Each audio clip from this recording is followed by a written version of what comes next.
Boa noite, programadores, tudo bem com vocês?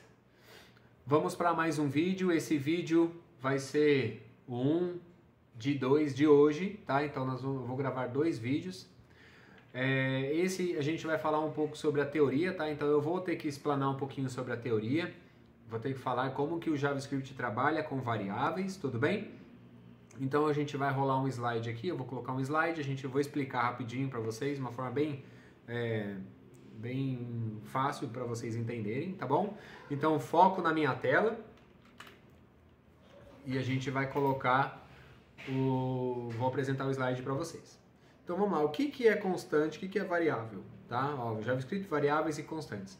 Variáveis são espaços reservados na memória para armazenar valores em tempo de execução, que podem ser alteradas após a sua inicialização. Então, por exemplo, uma variável é como se fosse uma caixinha que o seu programa pede para o sistema operacional separar, ou o navegador, no caso do JavaScript, né?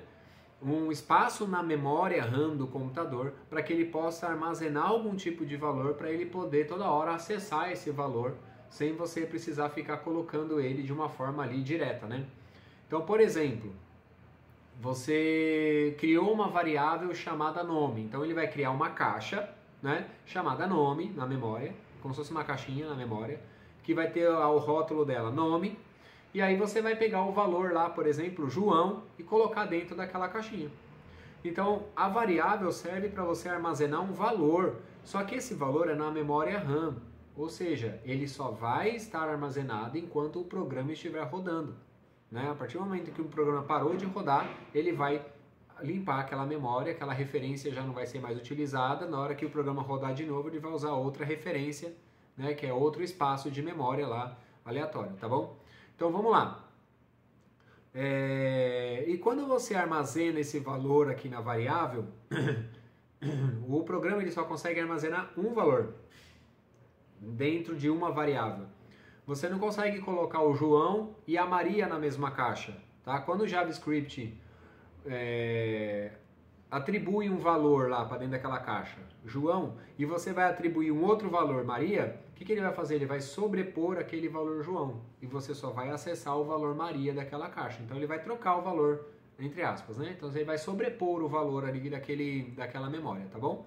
Então você declarou a variável, colocou nela o nome João, e mais pra frente você colocou nela o nome Maria, aquele nome João sumiu, né? E você vai ter só acesso só ao nome Maria que está lá, tudo bem? Então ela armazena um valor só. E ela se chama variável por conta disso, porque você consegue mudar o valor dela. Então de João foi para Maria, de 10 foi para 20, de true foi para false, tá? Quando é tipo booleano. Então é isso que é uma variável, um espaço na memória que você consegue armazenar valores que o seu programa vai utilizar mais para frente, tá? Constantes é o mesmo princípio. Também é um espaço na memória, também é uma caixinha, só que a diferença é que a constante, ela não muda, tá? Então, a partir do momento que você atribuiu um valor para essa constante, você não consegue mudar de João para Maria, por exemplo. Então, você criou uma constante, atribuiu o nome para ela de João, você não consegue mudar para Maria de novo, tudo bem? Então, essa é a diferença de variável e constante. E como que a gente cria a variável? A variável, para declarar uma variável, nós temos a palavra prefixo, que é o var, let ou const. Para variáveis é var e let. E const é uma constante. Então tem que utilizar o prefixo e depois o nome, que o nome da variável é o nome que você vai dar para ela. Por exemplo, o exemplo que eu dei a variável nome. Aqui, variável idade, né? Var idade, let altura, const pi, que é igual a 3.14159, tá? Então, desse jeito aqui, o que eu estou fazendo? Nessa primeira parte, eu estou declarando a variável, então var idade, isso é declaração, tá? Esse sinalzinho de igual se chama atribuição, então eu estou atribuindo um valor para a variável que eu chamei ela de idade. E qual o valor que eu estou atribuindo? O valor 30, tá bom? Então eu estou dizendo isso, programa, declare uma variável chamada idade e atribua a essa variável o valor 30, tudo bem? Então é assim que funciona. E qual que é a diferença de cada uma delas? Eu vou mostrar para vocês agora. O var, eu disse que o let e o var são para criar variáveis. O var, o JavaScript, ele usava essa palavra var lá atrás, tá? Então, em programas mais antigos, que você usa o JavaScript, que é mais antigo, as variáveis são criadas todas com var, tá? Depois de um certo período, o JavaScript atualizou e aí a gente usa a palavra let, tá bom? Para poder criar uma variável. E por que ele teve essa variação, né? Por que ele teve essa diferença? Porque o var, ele ocasionava alguns problemas. Por exemplo, o var, ele possui escopo global ou escopo de função, tá? Então, por exemplo, quando você declara uma variável chamada var, ela é um escopo global, se ela está fora de uma função. Então, todos os blocos de código que você criava dentro daquele arquivo conseguia acessar aquele var, né? E além de acessar, ele conseguia declarar mais de uma vez o var. Então, você declarava lá, var nome recebe João. Num outro trecho de código mais para frente, você conseguiria colocar var, declarar outro nome, var nome Maria. Então, por exemplo, você lá no começo do código está trabalhando com um software de programas de banco de dados de cliente, e aí você armazena num var nome o nome da empresa, tá? E aí você esqueceu que você colocou var nome, e mais para frente você colocou lá var cliente, o nome do cliente. Só que daí o nome é nome também, você coloca o nome do cliente. Então o que vai acontecer com aquele var nome que estava o nome da empresa? Ele vai ser sobreposto. E se você precisar buscar durante o programa o nome da empresa de novo, ele já não vai estar mais. A variável nome não estará mais com o nome empresa, o nome da empresa, estará com o nome do cliente. Então isso ocasionava um pouco de problemas, né, no software, né? Então, por exemplo, se você está trabalhando com var, colocou lá var nome, e algum bloco de instrução você teve que colocar uma condição, if else, e você declarasse um var nome lá dentro do if else, ele ia sobrepor aquele que estava fora do bloco, tá? Então, o escopo do var, ele é global ou de função. Quando ele está dentro de uma função, o escopo dele é só na função. Mas quando ele está no arquivo inteiro, no global, que a gente fala que é fora de função, ele é do arquivo, onde todos os blocos conseguem acessar você consegue declarar ele mais de uma vez, então dava problema, tá bom? E um problema também que acontecia com ele era a questão do hoisting, que eu falo aqui, né, no slide. O hoisting é o içamento, então todas as variáveis, primeiro pelo JavaScript, quando o JavaScript vai executar um programa, ele vai verificar todas as variáveis primeiro. Então ele vai ver todas as declarações de variáveis e vai içar, vai colocar ela em primeiro lugar. E depois o resto do código. Então ele vai subir primeiro as variáveis, né? Como se ele estivesse cortando o código do trecho do seu código ali. Ele não corta, tá? Mas é como se ele estivesse cortando o trecho do seu código e colocando ele para cima. Então ele carrega primeiro as declarações e depois executa o resto dos códigos, tá? E aí, nesse caso, você consegue fazer isso, ó. Primeiro acessar a variável, tá vendo? Ó, aqui embaixo, ó, sobrenome, é atribuído um valor para essa variável chamada sobrenome em Almeida. E só depois eu declaro a variável, tá? E aí ele aceita por causa do hoisting, ele não tem nenhuma proteção quanto a isso, tá? Ele aceita ser acessado. No caso do let, não. No caso do let, eu não consigo fazer isso. Eu não consigo colocar, tipo, Almeida, numa variável que vai ser declarada como let. Ele vai falar que não existe a variável. Ele vai falar assim, ó, você não pode acessar essa variável, ela não existe. Apesar de que o let, ele também recebe o hoisting, né? Ela não vai carregar como undefined de primeiro. Então, ela não vai aceitar que a variável seja acessada primeiro antes da ordem de declarar primeiro, tá? Então não deixa. O let, ele veio proteger isso.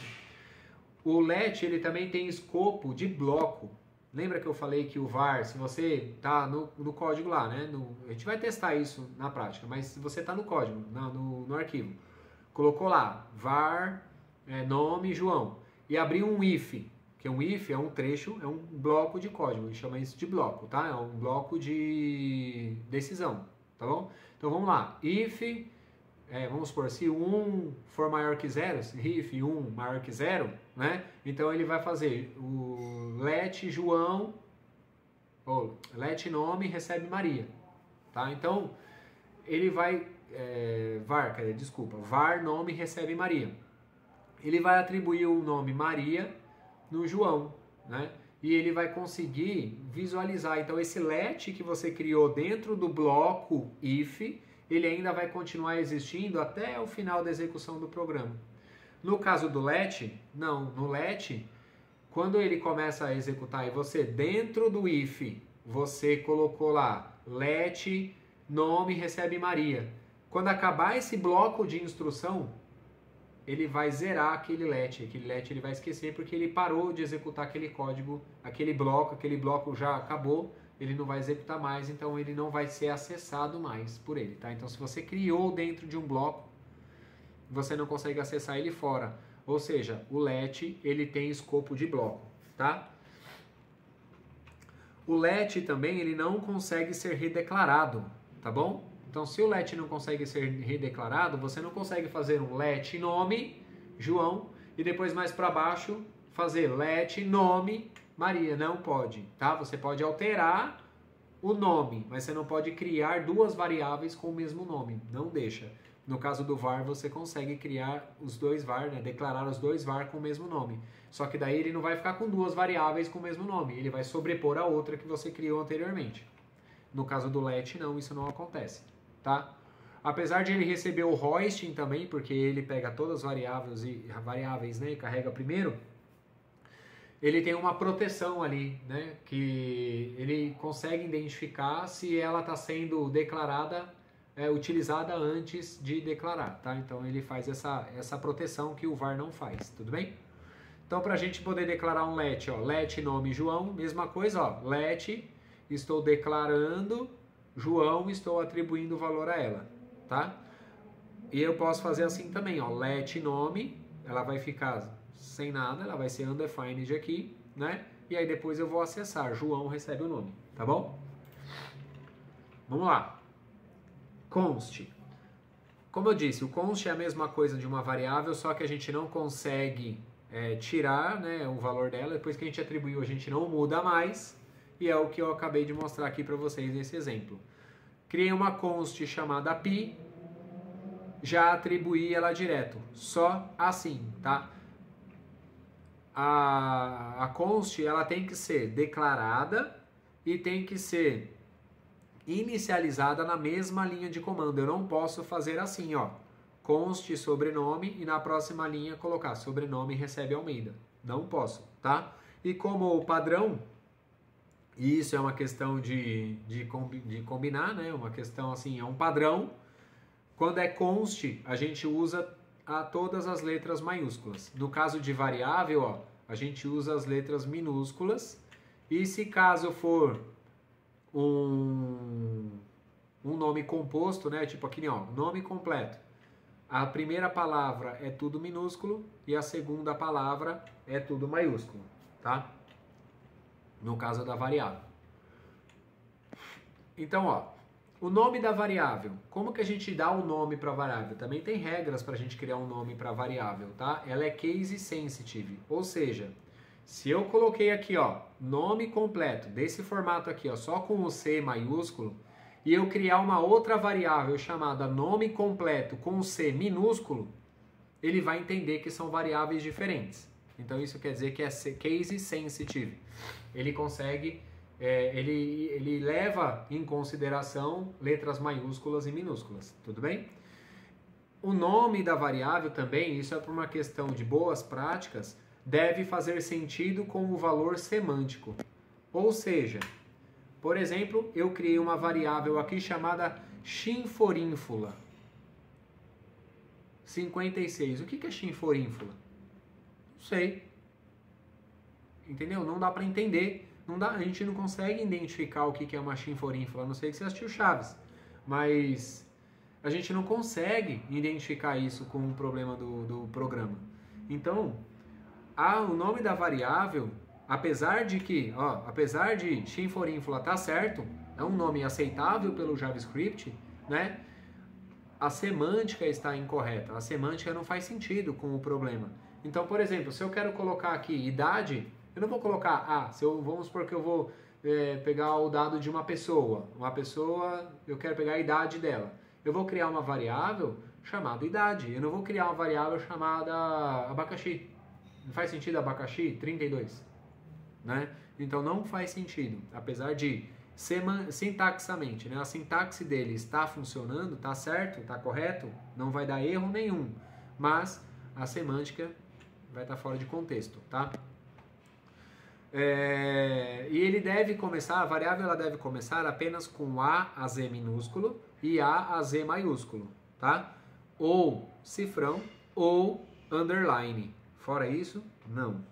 Não posso começar uma variável com números, não posso. Com arroba, não posso, tá? Agora, letra maiúscula, letra minúscula, underline, cifrão, posso começar do jeito que eu quiser. Desde que faça sentido, porque isso é boa prática, e desde que siga um padrão. Por exemplo, o camel case, que é o padrão do JavaScript que a gente utiliza. Então, todo mundo que utiliza o JavaScript utiliza assim. Quando é const, é tudo maiúsculo, e aí a gente usa o snake, né? O snake é, quando é tudo maiúsculo, você põe, vamos supor que é palavra composta, vai estar lá nome completo, só que ele é uma constante, você vai colocar nome, underline, completo, tudo maiúsculo, tá? Gritando mesmo assim, tá bom? Então vamos lá. Os tipos, tá? Toda variável, além de ter o valor, ela tem um tipo também. Qual que é o tipo dela? Nós temos 7 tipos principais de variáveis no JavaScript, tá? Que é boolean, null, undefined, number, string e symbol e object, tá? Eu vou falar um pouco sobre eles, menos o symbol e o object, porque daí eles dois precisa de uma aula só para eles, porque é algo um pouco mais complexo, tá? Então toma muito mais tempo, não dá para explicar agora e a gente não vai usar agora, tá? Vamos lá. Apesar do programa, do JavaScript, possuir tipos, né, nós dizemos que o JavaScript ele é fracamente tipado e dinâmico.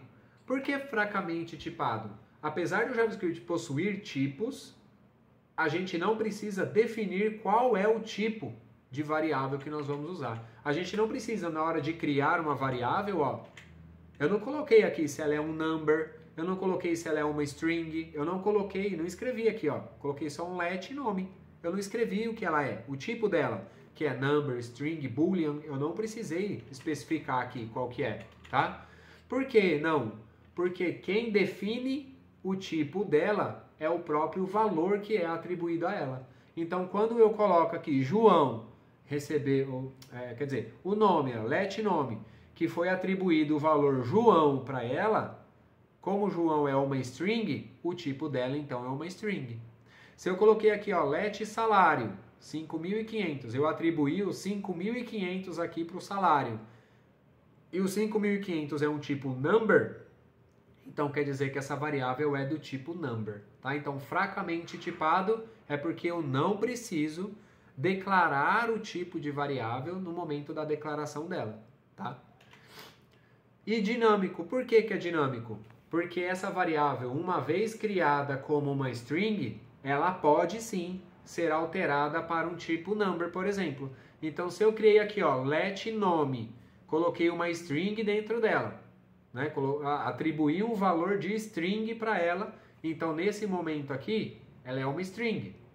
E se eu pegar essa mesma variável, nome, tá vendo que eu só estou acessando ela aqui, Por que que eu só estou acessando ela? Eu não coloquei o prefixo let aqui, Se eu não coloquei o prefixo let, quer dizer que eu estou acessando essa variável nome aqui, Eu vou utilizar essa variável nome. Para que que eu vou utilizar essa variável nome nesse momento aqui, Para atribuir o valor 30 a essa variável. Então, se 30 é um number, quer dizer que agora, a partir daqui, ela é um number. Então, você conseguiu mudar o tipo dela, tá? Então, por isso que ela é dinâmica. E aí na próxima linha, ó, eu já mudei de novo o tipo dela. Eu coloquei ela como um valor de true, que é um valor booleano. Então ela já não é mais number, ela já não é mais João, ela nem lembra mais o que ela foi antes, não lembra mais. E aí agora ela é boolean, acabou, tá? Beleza? Então ela é dinâmica porque você consegue alterar os tipos dela durante a execução do programa. E ela é fracamente tipada porque você não precisa rotular ela ali qual é o tipo que ela vai ser, tá? Vamos lá. Autocasting. Autocasting, pessoas, é quando o JavaScript ele automaticamente altera o tipo dessa variável para poder fazer alguma coisa, alguma operação. Então, por exemplo, vamos fazer uma operação aqui com números, né? Eu tenho aqui, ó, um let número.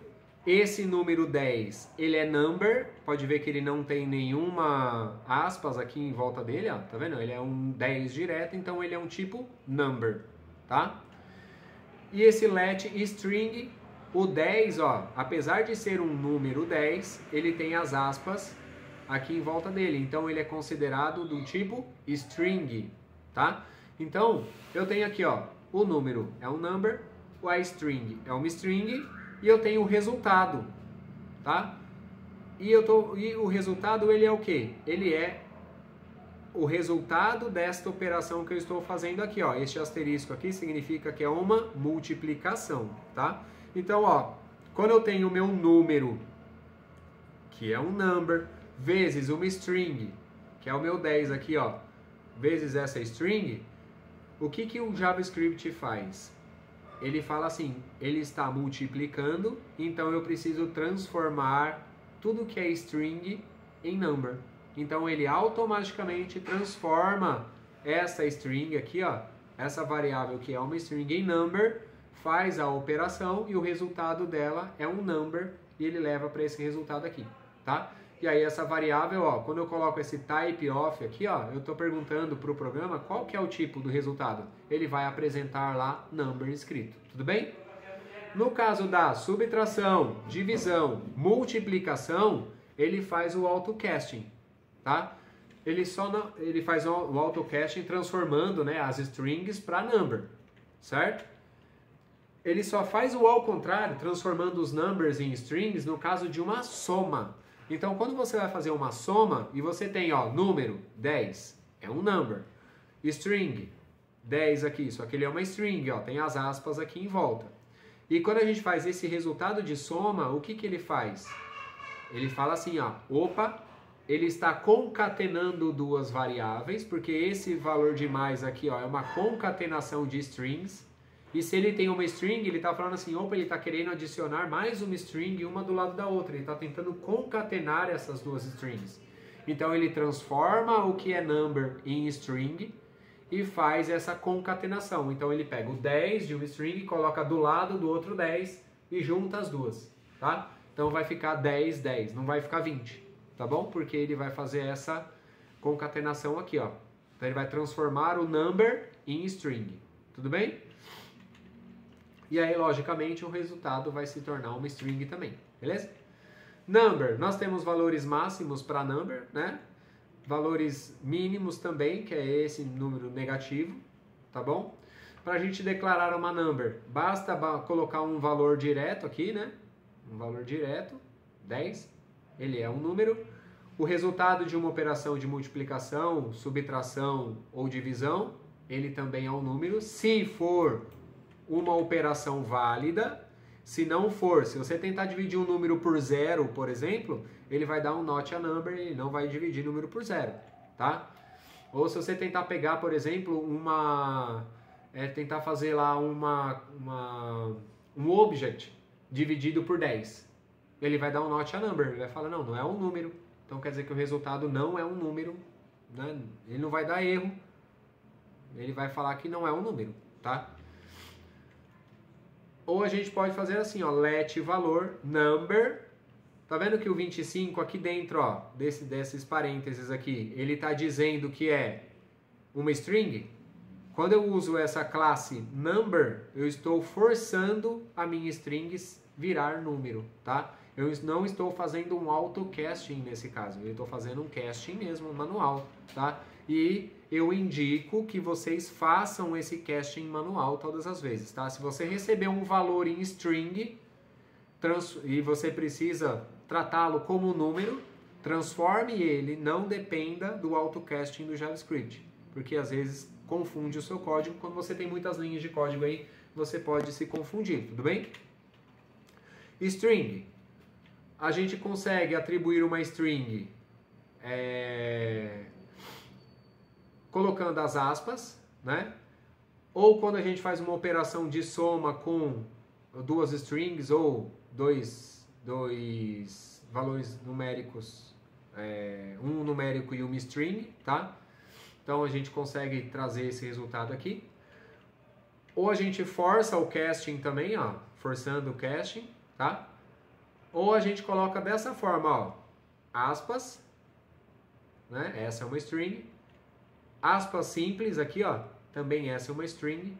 Ou a crase também é uma string, tá? Então eu coloco a crase aqui também em volta do valor, também ele se transforma em string, tá bom? E depois eu explico o porquê dessa crase que a gente vai usar no nosso projeto, tá? Boolean é true ou false. E aí o JavaScript considera como false aspas vazias, né? Ou string vazias, que são as aspas juntas, sem espaço nenhum. Porque, ó, lembre-se que espaço também é um caractere. Se eu colocar duas aspas e colocar um espaço entre elas, é um caractere. O espaço é um caractere. Ela tem que estar junta, tem que estar aspa e logo em seguida as aspas também, tá? Aí é considerado uma string vazia e aí ela é falsa. O valor zero, o zero é considerado como falso. O valor nulo é considerado como falso. O undefined é considerado como falso. E o not a number também é considerado como falso, tá? Então todos esses valores aqui a gente consegue tratar erros ali, né? Tratar retornos ou condições através desses isso. Isso é importante, tá, pessoal? Quer dizer, tudo que eu tô falando é importante, mas isso daqui é importante pra gente considerar alguma coisa. Se a string for vazia, por exemplo, o input da pessoa. Quando você faz um input e o input está vazio, ele vem uma string assim, ó. Uma string com as aspas sem nada dentro. Então quer dizer que o input está vazio e a gente consegue tratar isso. Tipo, não bloquear o input vazio. O usuário não pode colocar um input vazio ali, tá? Com JavaScript a gente consegue fazer isso também. Apesar de que a gente consegue fazer no próprio HTML, mas no JavaScript a gente consegue fazer também, tá? Quando uma variável é declarada, mas não é inicializada, ele é undefined. Então eu declarei lá, let fruta. Se eu faço um type of de fruta, ele vai retornar undefined. Ele não sabe o que ele é. Eu não sei que tipo que eu sou. Você não atribuiu valor nenhum para mim. Você não colocou nada em mim, você não atribuiu nada. Então eu não sei o que eu sou. Eu sou indefinido, tá? E aí, a partir do momento que eu peguei a fruta, acessei a variável fruta e atribuí um valor para ela, pode ver que banana é uma string, eu posso dar o type of nela que ela vai trazer uma string pra gente, beleza? Tudo bem? Então, são esses valores que eu gostaria de falar para vocês. Tem um valor que eu não coloquei ali, mas é o nulo. O nulo não é algo... não é uma coisa diferente. Vamos lá. Uma variável undefined é diferente de uma variável nulo, tá? Nulo é vazio mesmo, nada. É o nulo, tá? Então, o nulo é considerado alguma coisa, é o nulo. O undefined não é considerado nada, tá? O undefined é considerado undefined.